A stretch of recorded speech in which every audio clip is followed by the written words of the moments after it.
An artificial pancreas could soon help people living with type 2 diabetes and who also require kidney dialysis. Tests led by the University of Cambridge showed that the device can help patients safely and effectively manage their blood sugar levels and reduce the risk of low blood sugar levels. Diabetes is the most common cause of kidney failure, accounting for 30% of cases.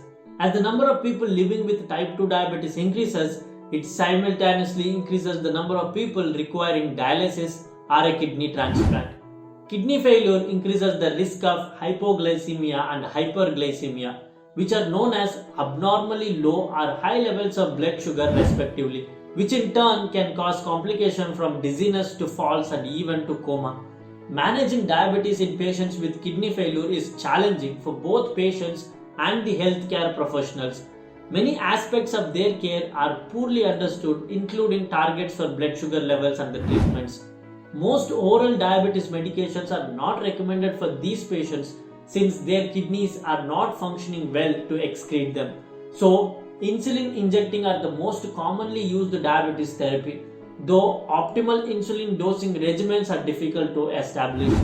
Considering all of these drawbacks, a team at the University of Cambridge and Cambridge University Hospital NHS Foundation Trust has previously developed an artificial pancreas with the aim of replacing insulin injections for patients living with type 1 diabetes. The same device can also be used for type 2 diabetes patients, but only to those who can stay in the hospital as inpatient because it requires continuous monitoring. And also it is not fully automatic. Patients has to inform the device if they want to eat anything to regulate the insulin and glucose levels in the body. So following to the development of this artificial pancreas for type 1 diabetes and type 2 diabetes in patients, a research team from Bern University Hospital and University of Bern, Switzerland came up with a device that can be used to support patients living with both type of diabetes such as type 1 and type 2, including outpatients and also including people with kidney failure. They published this study in Nature Medicine journal stating that this will be useful for the outpatients also. Unlike the artificial pancreas being used for type 1 diabetes, this version is a fully closed loop system, which means it is an electronic device that automatically regulates the process variables to a desirable state at a set point without human interaction. Like I already mentioned, patients with type 1 diabetes needs to tell their artificial pancreas that they are about to eat to allow adjustment of insulin. But with this new version, they can leave the device to function entirely automatically. Researchers acknowledge that the patients living with type 2 diabetes and kidney failure are particularly vulnerable group, and managing their condition such as trying to prevent potentially dangerous highs or lows of blood sugar levels can be challenging. So to solve that challenge, a new approach is this latest version of artificial pancreas to help them manage their condition safely and effectively.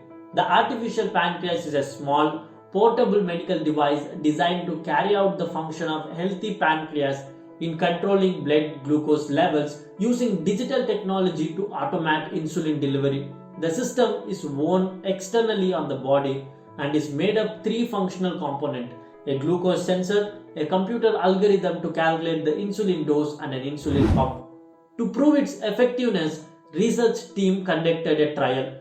The team recruited 26 patients requiring dialysis between October 2019 and November 2020. 13 participants were randomized to receive the artificial pancreas first and 13 to receive standard insulin therapy first. The researchers compared how long patients spent in the target blood sugar range, such as 5.6 to 10 millimole per liter, over a 20 days period as outpatients. Patients using the artificial pancreas spent an average of 53% of their time in the target range compared to 38% when they used the control treatment. This equated to around 3.5 additional hours every day spent in the target range compared with the control therapy. Average blood sugar levels were lower with the artificial pancreas. The artificial pancreas reduced the amount of time patients spent with potentially dangerous low blood sugar levels. The efficacy of the artificial pancreas improved considerably over the study period as the algorithm adapted.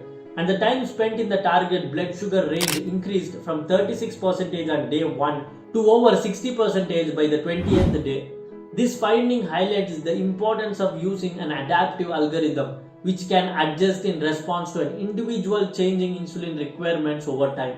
When asked about their experience of using the artificial pancreas, everyone who responded said they would recommend it to others.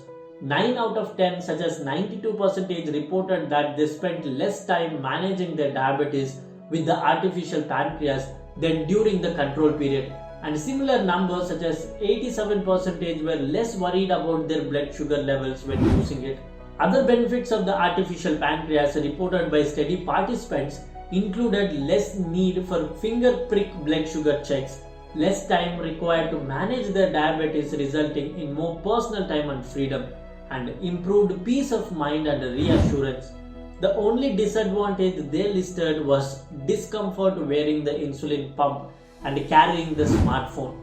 Like a coin with two sides, we have to adjust with minor downsides to get its major positive effects in case of any medicine or medical device. Since this artificial pancreas is about to finish its clinical studies, researchers are looking forward to release this artificial pancreas into the market as soon as possible by adjusting the price with respect to different countries. So don't worry, if this artificial pancreas gets released into the market, I will definitely update in the channel. So don't forget to subscribe my channel for more medical updates, and don't forget to comment your opinion on this video. This is your Vignesh. See you guys in the next video with one more medical update.